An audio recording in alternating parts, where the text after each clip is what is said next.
नमस्कार साथियों, कृषि दर्शन के इस कार्यक्रम में हम आज डिंडौरी ज़िले में हैं। डिंडौरी ज़िला जो कि अपने मिलेट्स के लिए बहुत प्रसिद्ध है। तो डिंडौरी ज़िले के हम आज कुछ किसानों से बातचीत करेंगे, कृषि वैज्ञानिकों से बात करेंगे और कृषि के संवर्धन में काम करने वाले अधिकारियों से भी बात करेंगे। तो आइए जानते हैं उनसे कि मिलेट्स क्या है। एक बार सर अपना परिचय दें और बताएं कि मिलेट्स का न्यूट्रिशन वैल्यू क्या है, इतनी मिलेट्स के बारे में क्यों बात होती है। मेरा नाम अवधेश पटेल है। मैं कृषि विज्ञान केंद्र डिंडोरी में कार्यरत हूँ। जैसा कि आपने बताया कि यहाँ पे मिलेट्स की खेती बहुत ज़्यादा होती है, तो जैसे हम भी जब से आए हुए हैं तो देखते हैं कि जो भी मिलेट्स हैं हमारी, लगभग सभी प्रकार की मिलेट्स यहाँ डिंडोरी ज़िले में होती, चाहे कोदो, कुटकी, रागी, चीना, सांवा, ज्वार, बाजरा, ये सभी प्रकार की मिलेट्स हमारे डिंडोरी ज़िले में हो रही हैं और किसान उगा भी रहे हैं। और जिनकी न्यूट्रिशन वैल्यू की बात आती है तो इसमें सभी प्रकार के जो पोषक तत्व हैं वो अधिक मात्रा में पाए जाते हैं। अन्य खाद्यान्न फसलों की तुलना में अगर हम बात करें तो चाहे वो प्रोटीन हो, विटामिन्स हो, कार्बोहाइड्रेट हो, जो भी जो हमारे खनिज लवण हैं वे अधिक मात्रा में इनमें पाए जाते हैं। और जो किसान भाई इनको खाते हैं तो उनको कभी पोषण की समस्या यहाँ पर नहीं होती है। वैल्यू एडिशन करते हैं। जैसे हम लोग देखते हैं कि रागी, जैसे हम बात करें तो रागी का पास्ता बनाते हैं, रागी के बिस्किट बनती है, यहाँ पर रागी की कुकीज़ बनाते हैं, खीर, जैसे अपनी कुटकी है तो उसकी खीर बनती है, उपमा बनता है ज्वार का, ज्वार की रोटी, ज्वार की पूड़ी, है ना। कई प्रकार के उत्पाद बना करके इसको वैल्यू एडिशन करके अगर हम बेचते हैं या खाते हैं तो उसके ज़्यादा पोषक तत्व उससे मिल सकते हैं। मिलेट्स की बात होती है तो मिलेट्स तो अन्य जगहों में भी होता है, तो अन्य जगहों के मिलेट्स में और डिंडोरी के मिलेट्स में आपको क्या लगता है कि क्या अंतर हो सकता है। क्योंकि ये डिंडोरी ज़िला जो है ये आदिवासी बाहुल्य क्षेत्र है और अपने आप में ही ये हम कह लो बाय डिफ़ॉल्ट यहाँ पे ऑर्गेनिक खेती, प्राकृतिक खेती होती जा रही है। और यहाँ पर देखें कि जो डिंडोरी में जो फसलें लगाई जाती कोदो कुटकी, वो पथरीली ज़मीन, हल्की ज़मीन पे ही इसकी खेती की जाती है। और इसमें किसी भी प्रकार के कोई रासायनिक पोषक तत्व जैसे आपके उर्वरक, खाद या कोई भी रासायनिक कीटनाशक का उपयोग नहीं किया जाता है और ये अपने आप में ही जैविक के लिए जाना जाता है। इसी कारण से ये डिंडोरी ज़िला जो है अपने आप में विश्व प्रसिद्ध भी है और यहाँ के उत्पाद अन्य ज़िलों के साथ साथ बाहर तक ही ये पसंद किए जाते हैं। तो साथियों, हमने जाना कि मिलेट्स की यानी कि श्री अन्न की न्यूट्रिशन वैल्यू यानी कि पोषक तत्व क्या है, उसकी उपयोगिता क्या है, कैसे उनके मानक स्थापित किए जाते हैं। इसी बीच अभी जहां हम खड़े हैं, हम एक ऐसे किसान के यहाँ खड़े हैं जो मिश्रित खेती और समग्र खेती करते हैं, यानी कि वो पशुपालन भी करते हैं, वो धान भी लगाते हैं, मिलेट्स भी लगाते हैं। तो आइए उनसे, एक सफल किसान से जानते हैं उनकी यात्रा के बारे में। कृपया अपना नाम बताएं। सभी को मेरा नमस्कार। मैं राधेश्याम यादव लिखता हूँ और मूलतः जोगी टिकरिया का ही रहने वाला हूँ। मैं जब से पढ़ाई लिखाई पूरी हुई, इसके बाद से 2004-05 से मैं अपना काम शुरू किया। पूर्वजों की जो ज़मीन मिली हुई थे उसमें धीरे धीरे करके खेती को बढ़ाने के लिए काफ़ी प्रयासरत था। और यहाँ पे बड़ी एक दिक्कत आती है पानी की, क्योंकि वाटर लेवल बहुत ही कम है और ज़मीन ऊबड़ खाबड़ बना हुआ है और उसमें पानी नहीं मिल पाता। किसान के पास जब तक पानी नहीं होता तब तक वो किसी भी प्रकार की फसल को उगा करके और अपनी जितनी मेहनत करता है उसका प्रतिफल उसको नहीं मिल पाता। नर्मदा जी से 1 किलोमीटर दूर से पानी ले करके आया और 5-6 एकड़ की ज़मीन है उसकी फेंसिंग किया, इसके बाद उसमें लेवलिंग कराया, फिर धीरे धीरे धीरे करके खेती को देखते हुए आगे बढ़ाने के लिए मैंने हर प्रकार से प्रयास किया। और जब आगे बढ़ने की बात आई तो उद्यानिकी से भी कुछ फसलों को लेकर के, कुछ पौधों को लेकर के लगाने की बारी आई, तो कुछ पौधे भी लगाए। और मिश्रित खेती करने का उद्देश्य ये रहा कि कभी कभी मिश्रित खेती में ये होता है कि कोई ना कोई एक फसल अपने को मिल ही जाता है। यदि प्राकृतिक आपदा में कहीं भी कोई प्रकार की परिवर्तन हुआ जिसमें अगर एक ही प्रकार की फसल है तो मूलतः समाप्त हो जाता है और मिश्रित खेती में वो कुछ ना कुछ अपने को उसका प्रतिफल मिल ही जाता है। इसी मुद्दे को ध्यान में रखते हुए पूर्वज लोग भी बतलाते थे और इन बातों को ध्यान में रख करके मैं मिश्रित खेती करना शुरू किया। इसके बाद खेती करते करते गौपालन तो पहले से था ही, लेकिन किसी भी प्रकार के कोई अच्छे पशु हम लोगों के क्षेत्र में नहीं था पहले से। तो यहाँ वहाँ से जानकारी लेते फिर तो उस बात को लेकर के मैं और जो आज के वर्तमान समय में जो दुधारू पशु हैं उनकी नस्लों को ला करके और यहाँ रखने के लिए, यहाँ के क्लाइमेट में सेट करने के लिए बहुत अथक प्रयास किए। कुछ लाभ भी मिला, कुछ हानि भी हुई, लेकिन आज की पोजीशन में ये है कि मैं 4 गायों से उस काम को शुरू किया था, लेकिन आज की स्थिति में मेरे पास 10 गाय हैं जो यहाँ पे सेट हो चुकी हैं, उनकी बछड़ी भी हैं। और वर्तमान समय में जो गायों की कृत्रिम गर्भाधान हो रही है, उसी बात को लेकर के उसी क्षेत्र में मैं काम कर रहा हूँ।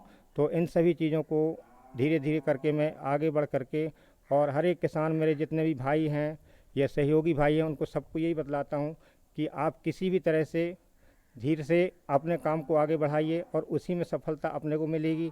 फिर इसके साथ मैं ड्रिप इरिगेशन के लिए भी प्लानिंग किया, और ड्रिप इरिगेशन करने के बाद फिर उसमें सब्जी लगाना शुरू किया। तो इस तरह से मैं अभी इस काम को आगे बढ़ाने के लिए प्रयासरत हूँ, और मेरा अभी तक का प्रयास ये है कि इसको एक अच्छा मॉडल जगह बनाऊं, बच्चों को या गांव के लोगों को या कोई भी आजू बाजू के किसानों को उससे ये जानकारी मिल सके कि अपन अटूट मेहनत करके ही किसी भी सफलता को आगे प्राप्त कर सकते हैं। अच्छा, ऐसा मेरा मानना तो है। इस पे ये बताएं कि अभी वर्तमान में आपके खेत में कौन कौन सी चीज़ों की खेती करते हैं आप? अभी गोभी की फसल लगी हुई है और ककड़ी लगाया हुआ हूँ मैं। तो इन दोनों फसल अभी कुछ 15 दिन के बाद निकलना शुरू हो जाएंगी। धान की खेती बहुत अच्छी है। वर्तमान में JR 206 धान की ब्रीडर फसल लगी हुई है और बहुत ही सुखद और आनंददायी फसल है। तो मेरे को ये मानना बहुत ज़रूरी है कि अपने को वैज्ञानिक तरीके से जो चीज़ में जानकारी मिलती है, उसका समय समय में जैसा निर्धारण होता है उसी के अनुरूप फसलों का उत्पादन किया जाए, कीट प्रबंधन किया जाए, तो उससे बहुत ही अच्छी फ़ायदा किसानों को होगा। ऐसा मान करके ही मैं आगे खेती का काम कर रहा हूँ। आपने अभी बताया कि आपके पास 10 गायें हैं, तो आपके पास जितना इलाका है, खेत का जितना क्षेत्रफल है, उसमें खाद के रूप में क्या उन गायों से मिलने वाला गोबर गौमूत्र क्या पर्याप्त होता है, या किस तरह के लिए आप इनके लिए प्राकृतिक खाद की व्यवस्था करते हैं? अभी तो 2019 से जब से मैं गाय रखा हूँ, तो किसी भी प्रकार की बाहरी केमिकल की खाद की आवश्यकता तो नहीं पड़ी है मुझे, और जितनी भी खाद गौमूत्र मिलता है वो पर्याप्त हो जाता है, और उससे जो फसल की उत्पादकता है बहुत ही अच्छी है और निरोग भी है। तो मेरा मानना यही है कि धीरे धीरे धीरे करके ज़मीन में जैसी जैसी खाद गौमूत्र और गोबर खाद को अपन उपयोग करते जाएंगे, तो उसकी उत्पादकता बहुत अच्छी बढ़ेगी और ज़मीन की उम्र भी उससे प्रबलता से बढ़ेगी, जिसमें अपने को उसका दोहरा फ़ायदा मिलेगा और उत्पादन बहुत अच्छा होगा। ऐसा मेरा निजी मानना है। अन्य किसानों को जो अभी संशय में हैं या वो ये सोच रहे हैं क्या इस तरह की कृषि पद्धति को अपनाएं, उसमें कितना चुनौती होता है, आजीविका को लेकर के एक प्रश्न होता है, तो उस तरह के किसानों के लिए आप क्या संदेश देना चाहेंगे? सर, उन किसानों को मेरा अभी तक यही संदेश है कि आदमी जब तक मन वचन और कर्म से किसी भी काम को करने के लिए उद्धत नहीं होता, तैयार नहीं होता, और अपने पे अंदर से जब तक तैयार नहीं होता, तब तक किसी भी प्रकार के काम को वो नहीं कर पाएगा। और देखने के बाद जब उसको विश्वास नहीं होगा, तो आगे वो किसान इस काम को कैसे करेगा। तो मेरा मानना है कि जब हम किसी भी काम को करके उनको दिखलाएंगे, तो आज भरोसा नहीं करेंगे, कल नहीं करेंगे, लेकिन एक ना एक दिन उनको भरोसा करना ही पड़ेगा, और इस बात को वो मान ही लेंगे कि नहीं, इस काम को प्रबलता से करने के बाद ही सफलता मिलती है। और दुनिया का कोई भी काम हो, जब तक उसको अपन अडिग होकर के लौह संकल्प लेकर के उस काम को नहीं करेंगे, तब तक अपने को सफलता हाथ नहीं लगेगी। श्री अन्न को लेकर किसान और अलग अलग स्तर पर कई विशेषज्ञ भी उसके संवर्धन के लिए कार्यरत हैं। आइए इसी बीच हम जानते हैं अभिलाषा जी से कि वो मिलेट्स के विस्तार के लिए किस तरह से प्रयासरत हैं। तो मैं बताना चाहूँगी कि डिंडौरी की अगर हम बात करें तो बाय डिफ़ॉल्ट डिंडौरी का पूरा एरिया और यहाँ का जलवायु, यहाँ का वातावरण और यहाँ पे जिस तरह का टोपोग्राफी है, वो मिलेट के लिए बहुत ही एक प्रकार से वरदान जैसा है। और श्री अन्न का जो खेती है वो यहाँ के टोपोग्राफी के हिसाब से, यहाँ की सॉइल के हिसाब से बहुत सूटेबल है। तो हमारा जितना भी फील्ड फंक्शनरी है फील्ड लेवल पे, वो सारा उसी में मतलब इन्वॉल्व है, ताकि वो उनका जो बीज उनके पास में है वो रेप्लिकेट हो सके और उसकी जगह पे जो उन्नतशील बीज है वो आ सके और उनका उत्पादन बढ़ सके। और इसमें अगर हम बात करें तो हम स्पेशली महिला किसानों को ज़्यादा फोकस कर रहे हैं। क्यों? क्योंकि अगर हम खेती की बात करें तो खेती में महिला पुरुष दोनों ही बराबर से काम करते हैं, पर फिर भी अगर आप देखेंगे तो खेती की शुरुआत से लेके उसकी कटाई तक आपको महिला ही खेत पे दिखती हैं, आपको पुरुष कम देखेंगे।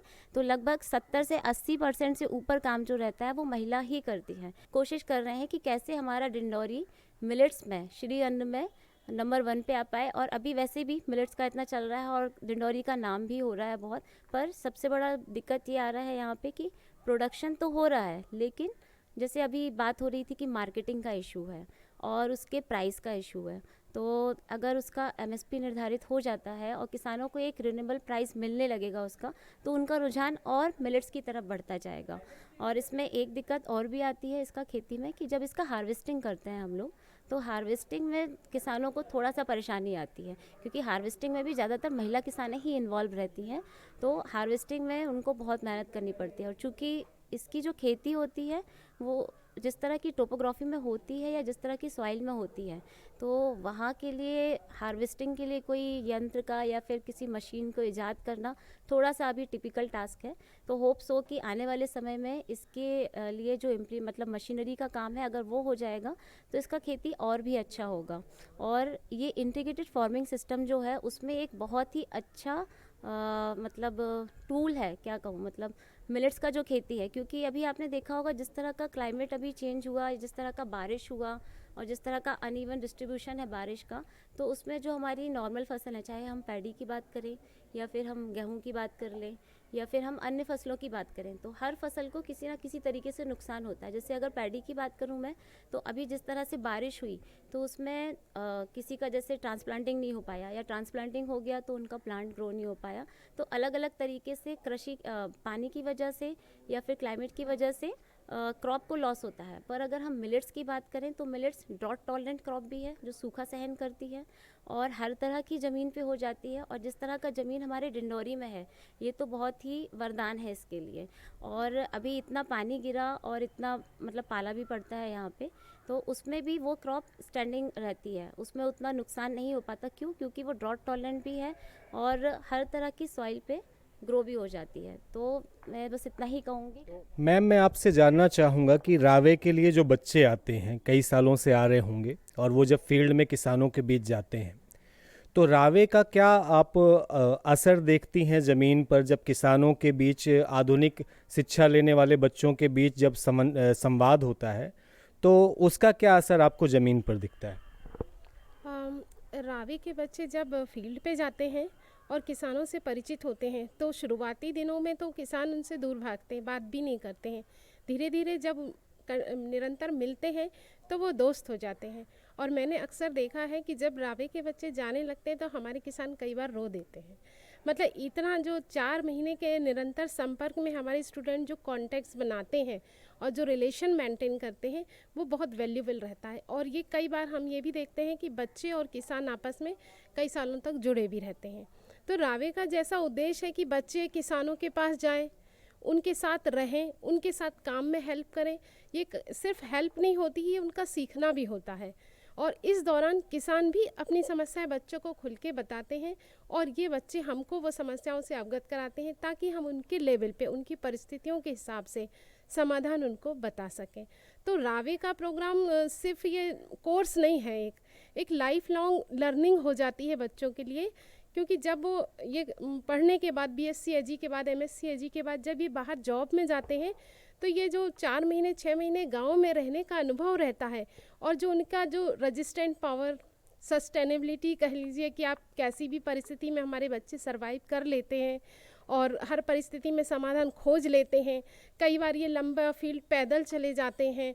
तो ये जो थ्योरी पढ़ने वाले बच्चे हैं, फील्ड में आने के बाद एक्सपर्ट हो जाते हैं।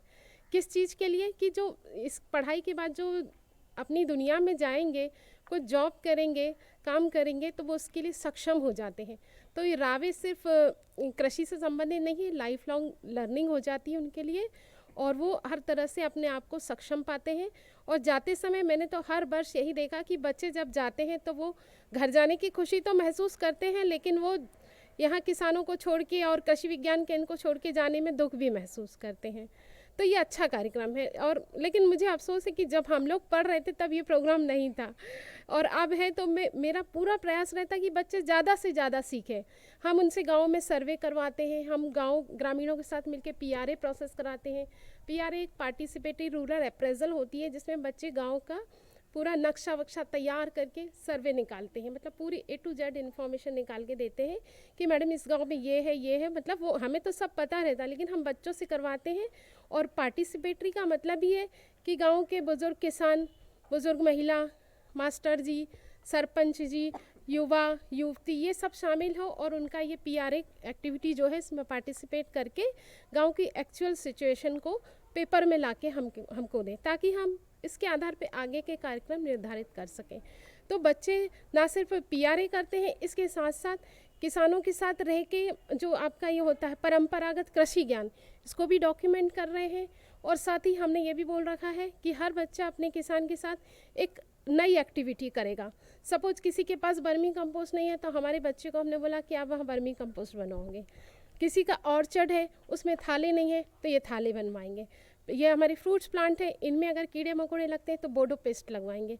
इस तरह हर बच्चे को एक एक एक्टिविटी असाइन की है कि आपको ये करना ही है और इसका 2 पेज का राइटअप और पूरे फोटोग्राफ्स के साथ हमको देना है। तो ये मैम, आप अपना परिचय दीजिए और अपना अनुभव बताइए। सभी को मेरा नमस्कार। मेरा नाम आरती चौरसिया है। मैं ग्रामीण कृषि विस्तार अधिकारी हूँ, विकासखंड डिंडौरी, जिला डिंडौरी से।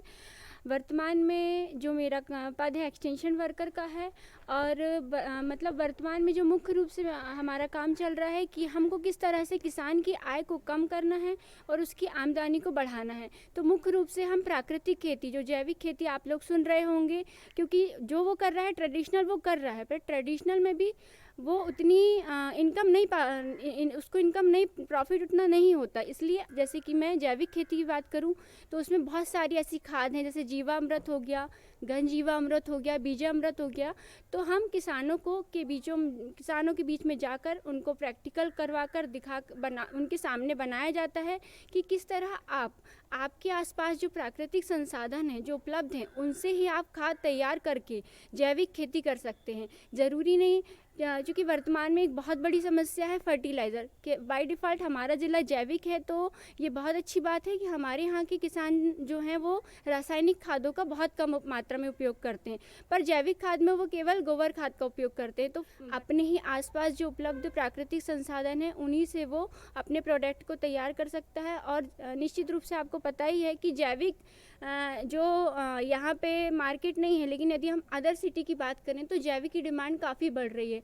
क्योंकि यदि आप बाहर बड़ी सिटियों में जाते हैं, यदि वो वेजिटेबल की बात करें तो मार्केट में यदि जहाँ पर लिखा हुआ है कि ये टोटल जैविक है, तो यदि वो उसके रेट ज़्यादा भी हैं तो लोग उसे परचेस करते हैं। तो ये मुख्य रूप से अभी हमारा जो काम करने का उद्देश्य है कि किसानों की आय को हमको बढ़ाना है, तो हम जैविक खेती पर ही मुख्य रूप से कार्य। कृपया अपना परिचय दीजिए और अपना अनुभव बताइए मिलेट्स को लेकर। मेरा नाम हरी शरण अठिया, वरिष्ठ कृषि विकास अधिकारी डिंडोरी।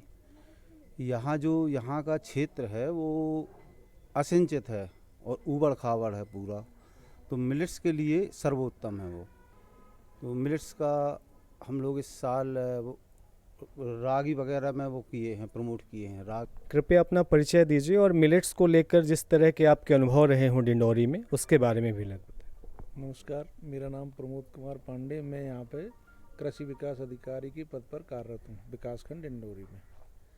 मुझे यहाँ समय तो ज़्यादा नहीं हुआ है तो विस्तृत तो मैं ज़्यादा नहीं जा पाऊँगा। वैसे मैंने ये देखा है जो भी मोटे अनाज हैं वो अपने एक तो सूखा सहन कर सकते हैं अगर सिंचाई के, यहाँ पे सिंचाई के साधन बहुत कम है और कोई भी जितने भी मोटे अनाज हैं तो हमने देखा है कि उनको अगर एक बार पानी नहीं भी मिलता है तो वो उतनी बढ़िया पैदावार नहीं देंगे, तो कम से कम ये हमें संतोषजनक पैदावार तो दे ही देंगे।